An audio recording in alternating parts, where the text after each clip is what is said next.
il y a un truc que je m'explique pas, et pardon parce que je pense que je t'ai déjà posé la question, mais ta réponse, je m'en souviens pas. Pourquoi cette course de 100 miles que tu vas lancer donc l'année prochaine pour la première fois, pourquoi t'as pas fait ça avant? Alors, on n'a jamais fait de 100 miles dans le cadre des Templiers et on n'a jamais créé d'épreuve de 100 miles en dehors des Templiers Ben, je parce sais. que, alors, en fait, moi, organiser n'a jamais été mon métier. Voilà, ça, je tiens à le dire. Je suis pas comme les Poletti. Les Hmm, Poletti, ils ont fait leur métier. Moi, c'est resté en annexe de mon métier de photographe et de journaliste. hmm, Euh, Lorsque nous vendons notre société, on a une dizaine de salariés.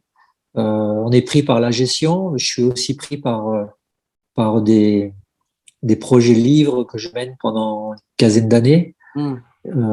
Je me réserve encore du temps pour faire des grandes enquêtes en Afrique, etc. Donc, j'ai des coups de cœur pour organiser. Par exemple, l'an 2000, j'ai envie de fêter l'an 2000 en créant une course originale. Donc, on crée le premier trail sur neige en France Ouais. pour fêter l'an 2000, mais c'est un coup de cœur. Voilà.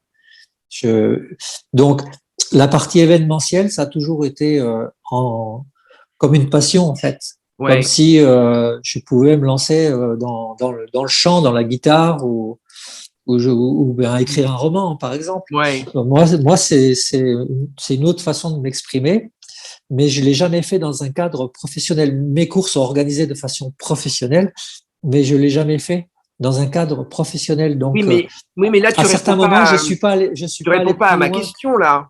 Par- Si, je vais finir. Pardon. Je vais finir par répondre. Hein. Donc, le 100 miles, c'est vrai que j'aurais eu envie de le faire plus tôt, mais je le voyais dans le cadre des Templiers. Mais ça, je te l'ai expliqué, mais organiser un 100 miles fin octobre, c'est pas possible. Voilà, parce qu'un 100 miles, c'est en France, il faut, il faut donner des temps de course au moins de 40 heures. Hmm. Et nous, on a des amplitudes de jours qui commencent à être très faibles. En octobre, on est sur 12 heures de nuit, 12 heures Hmm. de jour. Et franchement, organiser une course fin octobre sur 100 miles avec parfois des caprices météo Hmm. et avec des amplitudes de nuit qui sont très longues et franchement, faire courir de nuit les coureurs dans nos beaux paysages, Hmm. franchement, je trouve pas ça vraiment Non, mais intelligent. encore une Donc, fois, c'est pour ça que j'ai jamais sauté le pas. oui, mais là, tu le fais. Et Alors, là, tu crées pas en je, octobre. Ce je sera au le, printemps, ta course. je le fais je le fais parce que on a donc la création d'un nouveau GR. Les GR c'est donc des sentiers de grande randonnée. Hmm. Et donc, on a un nouveau GR qui va être créé et qui va partir de la source du Tarn et qui va descendre jusqu'à Albi sur 300 km. Hmm. Et ça, c'est une idée que j'ai développée, que j'ai soutenue auprès du parc naturel régional des Grands Causses. Voilà. Ils cherchaient une idée il y a quelques Oui, années. J'ai dit, oui, ben voilà. tu expliquais, Voilà. oui, oui, Et mon d'accord. idée n'a pas été retenue à ce moment-là.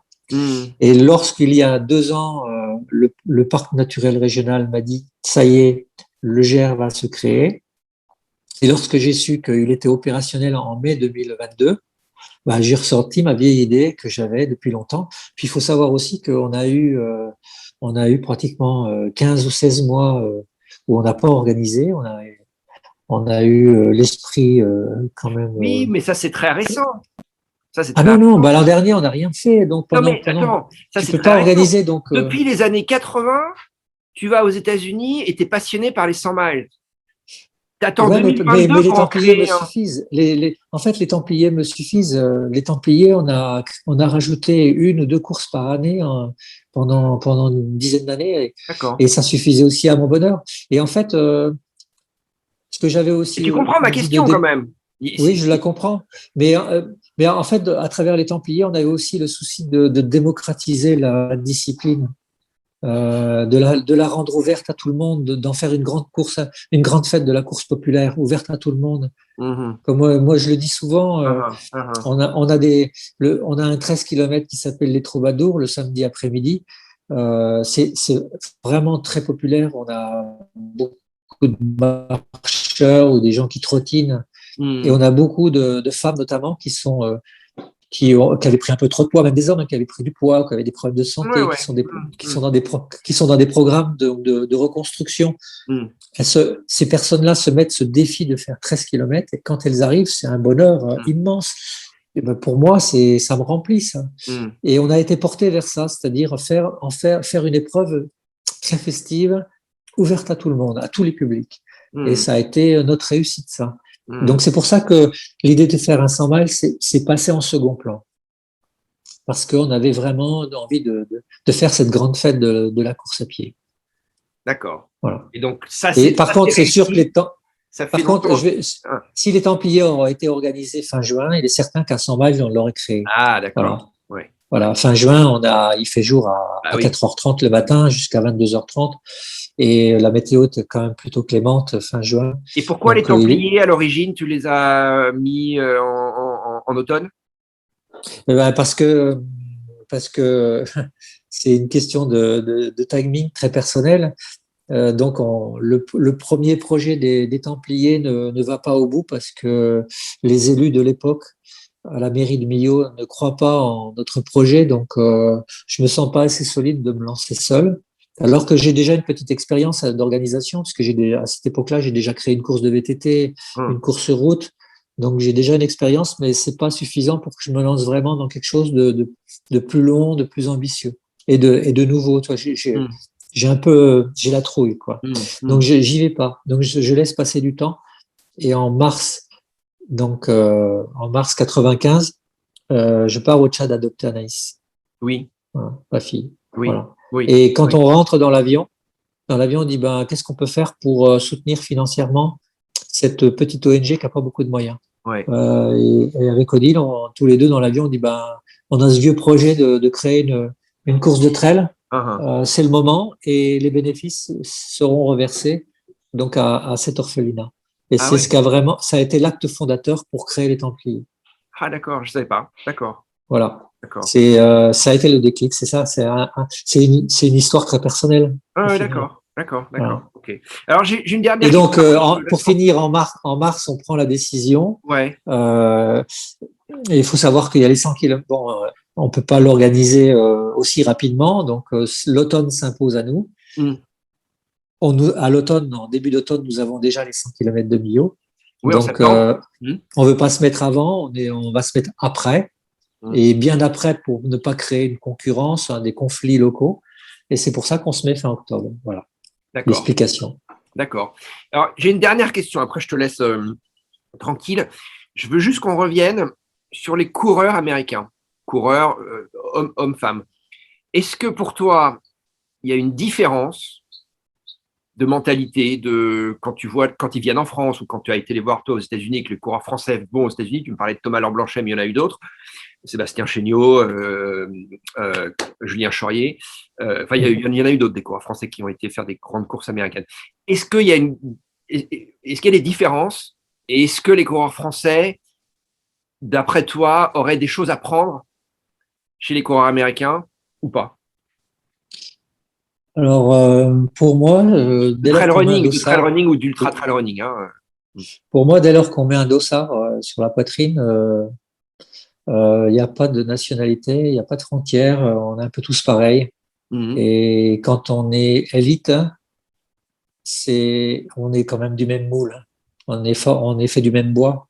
D'accord. Et les coureurs américains ont peut-être été un peu plus en avance pour vivre de leur passion, tout en restant des smicards, parce que personne n'a vraiment fait fortune, même un Kropika qui est devenu un coureur professionnel.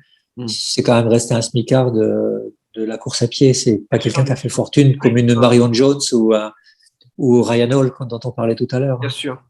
Mais c'est vrai que l'élite française Attends, bouge pas. Excuse-moi. Si tu sais, il n'y a pas de barrière et mon chien, dès qu'il y a un autre chien qui passe, bon, vas-y, excuse-moi. Donc, oui, tu me disais. Je pense que les coureurs français, les premiers coureurs français qui ont émergé dans l'univers du trail, pas les premiers, parce que les premiers, c'est resté très, très artisanal pendant longtemps. Parce que les Jérôme Trottet, les Gilles Bessert ou qui ont été les premiers grands trailers français de l'époque, ou même un Vincent Delebarre qui a gagné l'UTMB après coup. C'est pas des gens qui ont fait, leur vie a peut-être changé un peu, mais ils n'ont pas fait fortune avec cette Non. discipline. Je pense Par que contre, Vincent Delbar, ça a été le premier, quand même. oui, voilà. Mais la génération peut-être de Delebarre, mais je Mm. pense que c'est beaucoup lié aussi à l'arrivée de l'UTMB, Bien sûr, qui a vraiment valorisé absolument. ce type d'effort. Mm. Des coureurs français, oui, se sont inspirés du modèle américain. Se sont dit, ben, pourquoi il y a des athlètes américains qui vivent de leur passion, pourquoi nous, on pourrait pas faire la même chose? Mm. Et c'est ce qu'un Chéniaud a fait, par Ouais, exemple, ouais, ou un Julien Chaurier, ouais. ou un François Daen, Mm. voilà, qui ont ouvert la voie pour une jeune génération qui pousse actuellement derrière. Mais pour toi, ces Ça, coureurs ils français sont allés le chercher. n'ont Ils rien sont à allés le envier chercher aux aux coureurs États-Unis. américains. Pour moi, franchement, je fais aucune différence. Ok. Pour moi, un compétiteur, c'est un compétiteur américain, et il a le même état d'esprit qu'un compétiteur français. D'accord. Pour moi, un Chéniaud, il est pas différent d'un Krupika. Mm. Krupika, il a juste cultivé son look, Mm. qui a Mm. été important pour se vendre sur les réseaux sociaux. C'est Ah, il quelqu'un a qui été a, aidé il a été aidé par des marques qui l'ont mis oui, qui l'ont oui, porté. C'est ça qui a oui, fait. ben, c'est un peu comme Jornet qui a été, bon, Ouais, Jornet avait un talent extraordinaire, mais la marque Salomon bien l'a sûr, beaucoup utilisé. bien sûr. Et Anton Krupika, c'est Buff, c'est New New Balance. Balance, je crois, Mm. qui l'ont aidé aussi à émerger. Absolument. Mais le personnage, je pense, était prêt aussi à le faire, hein. Mm. Mm. Et, voilà. Et ça a été inspirant pour une génération de coureurs français qui se sont dit, nous aussi, on peut y aller aussi vers ce professionnalisme. Mm. Mais s'ils sont allés vers ce professionnalisme, ça prouve bien que finalement, quelque part, c'est les mêmes, hein. Mm. D'accord, C'est les mêmes. d'accord. C'est-à-dire que si on peut en vivre, pourquoi, pourquoi le refuser? Pourquoi ne C'est pas les saisir mêmes, sa chance? c'est les mêmes, mais quand même, les coureurs masculins américains, chaque année à l'UTMB, se prennent une tannée.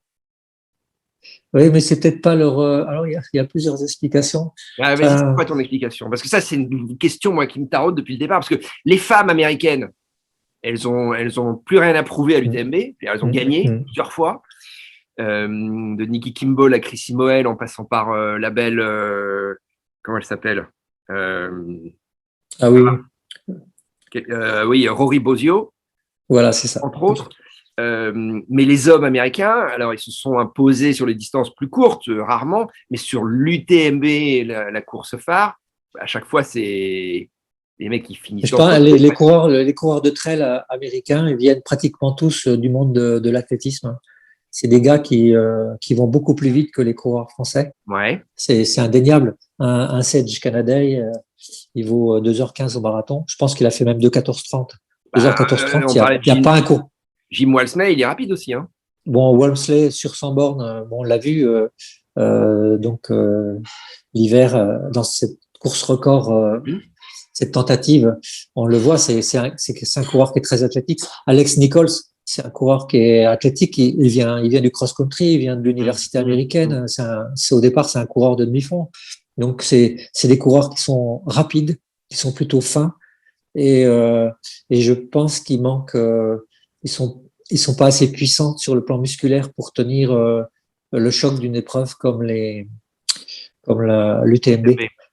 Ils sont très forts sur des courses comme la Western State parce que ça court à 13 à l'heure. Oui, et puis qu'ils n'ont pas de sac à dos.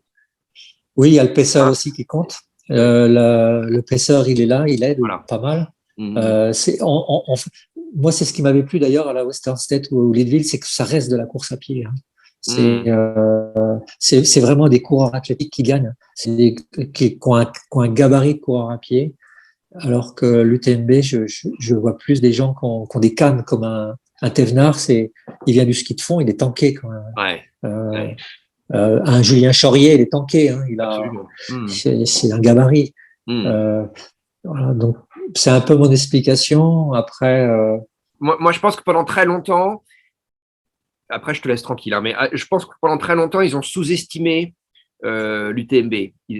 Alors ça, tu as raison parce que je pense très sincèrement que d'un point de vue athlétique, les coureurs américains sont peut-être plus forts parce qu'ils ont des références athlétiques, mais c'est quand même en France où on a les meilleurs coureurs de trail parce que on a des coureurs qui sont vraiment purement typés trailer, Mm. et on a, tu prends un coureur comme Nicolas Martin, Mm. ce gars-là, tu le vois courir, tu peux pas imaginer qu'il va faire second Templier. Tu te dis non, c'est pas possible. Et puis non, bah non, parce que ce gars-là, c'est un tracteur, mais c'est un tracteur qui a vraiment bossé dur, qui a avalé des bornes et du dénivelé. Et il s'est forgé à ce truc-là Mm. et il est performant. Alors que physiquement, il ressemble à rien. C'est Mm. impressionnant. Et Mais c'est nous, marrant ce que et tu en plus, dis. Mm. Je suis d'accord. on a aussi un système français qui est, d'abord, on a une offre de compétition qui est gigantesque. Mm. Donc, on a une offre qui est extrêmement attrayante. Donc, on peut attirer sans cesse de nouveaux athlètes, de nouveaux coureurs, et qui n'auront pas de scrupules à se lancer à fond là-dedans Mm. et à devenir performants. Et la performance, on allant la chercher en travaillant sur le terrain et en ne basant pas nécessairement sur la vitesse. Mm. Voilà. Ouais, ouais. Non, mais je pense que tu as raison et je pense que une des particularités des coureurs français, mais peut-être européens, peut-être même les Espagnols et peut-être les Italiens aussi dans le coup, qui vivent à la montagne, c'est cette rusticité, c'est ce côté. Et c'est ce qui a fait le succès à une époque de Kylian Jornet. Kylian Jornet, il a grandi dans la montagne, il se nourrissait, sa mère Exactement. lui expliquait Mm. quelles racines il pouvait manger et lui disait d'aller boire dans Mm. les cours d'eau. Enfin, Mm. littéralement, c'est comme ça qu'il a grandi. Hein. Oui. Et tu sais, ça me fait penser à tu le sais, ce voyage que j'ai fait en Afghanistan où j'étais dans une base de l'ISAF où il y avait un peu toutes les nationalités et où Mm. tu discutais avec les soldats français qui étaient mélangés aux soldats américains. Et les mecs te disaient, mais les Américains, ils ont des gabarits, c'est des gladiateurs hein, comme les Romains d'Astérix. Ils font de la muscu toute la journée, mais ils sont incapables de crapahuter pendant des jours et des jours, comme le soldat français qui, lui, n'a pas le choix parce qu'on n'a pas les moyens d'avoir 4 Humvee, 6 hélicoptères en permanence qui nous prennent et qui nous déposent ici et là, et on est obligé de marcher. L'Américain, il n'a pas besoin de marcher, il claque des doigts, tu as l'hélicoptère qui vient de chercher. C'est un peu un parallèle rigolo, quoi. Mais je suis d'accord avec Nous, toi. nous, sur les Templiers, pendant 4 ans, on a fait venir les meilleurs Américains. Ouais. Ils sont tous venus. On a même fait venir Max King, qui était champion du monde sur 100 km. Et ils n'ont jamais gagné. Et ils n'ont jamais gagné. Voilà. Parce que c'est vraiment rustique. Ouais. On a fait venir celle qui a été championne, qui a le record du monde des 24 heures, là, qui est beaucoup. Non, qui est non, beaucoup sur les réseaux sociaux. Bah Une grande, oui, une grande mince. Camille Héron. Camille, on l'a fait venir. Ah ben, elle a mis le clignotant au bout de 30 bornes parce que. Ah ouais. Ouais, puis encore, elle n'avait pas vu le final, mais pour elle, c'était pas pour elle. Hein. Voilà, c'était pas pour elle. Voilà. Ouais. Donc, et les Américains, aussi rapides soient-ils, ils ont été incapables de gagner les Templiers parce que c'est une épreuve à un moment donné qui est très rustique à la fin. Ouais, c'est ça. Et il faut sortir quelque chose qu'on a en soi qu'ils n'ont pas. Oh, c'est dur. Problème de tempo. Zach Miller, en plus, c'est des coureurs qui vont vite au début. Ah ouais. Et, Zach Miller, et sur les Templiers, il faut pas courir vite au début. Voilà. Faut courir juste un petit peu en dessous pour courir vite à la fin. Et ça, c'est une intelligence de course qu'il faut Miller, bien se mettre. Ouais. Oui, il a fini, il a fini à quatre pattes. Hein. Début à la fin, oui. Ouais. Ah, non, mais c'est intéressant quand même. Ça, tu vois, c'est une différence culturelle hein, qui est liée à l'éducation aussi, parce que le sport américain en athlée, au collège et à l'école, alors maintenant peut-être un peu plus, mais pendant très longtemps, ça a été le cross-country ou la piste, et puis un point, c'est tout. Hein. Nous, en France, on a des coureurs qui viennent de plein d'horizons différents, qui viennent du vélo, du VTT, qui viennent de sport co même. Le sport co, ça prépare vachement. Ça prépare très très bien au trail, le sport co, parce que ça te donne des cannes. Hein. Ouais. Quand tu fais du foot, tu as des cuisses. Ouais. Et pour le trail, il faut un moteur, mais il faut des cuisses. Ouais. Parce qu'il faut des gros pistons pour tenir tenir le choc. Je suis d'accord, c'est intéressant ça. Ouais. Ok, mon Gilles. Bah, écoute, j'ai de la Je t'en matière. prie. Merci, hein. Je suis dispo. Salut, bonne journée, hein. Merci. Bonne soirée. Ciao. Allez, au revoir, merci.